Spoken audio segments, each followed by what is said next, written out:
Most BMW key fobs use a CR2032 battery. This is a standard 3-volt coin cell battery that powers the electronics. To start, locate the seam on the side or back of the fob. This is where the case splits open. Use a small flathead screwdriver, the emergency key blade, or a plastic pry tool to gently open the case at the notch. For models with an emergency key, such as the 1, 3, or 5 series, remove the key first to expose the battery compartment. Carefully pry the case open to avoid damage to the electronics or seals. Once open, you will see the CR2032 coin cell battery inside the compartment. The core process involves safely accessing the battery without damaging the fob's electronics. Always confirm polarity with the positive side up to avoid short-circuiting.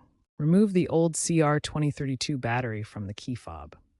Insert the new CR2032 battery, ensuring the positive side is facing up. Handle the battery by its edges to avoid transferring oils and contaminants.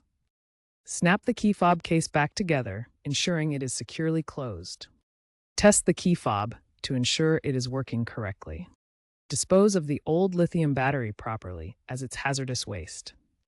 Newer BMW digital key apps alert users via smartphone notifications when the key fob battery is low. Battery life is improving due to low-power chips, with some fobs now lasting up to 5 years.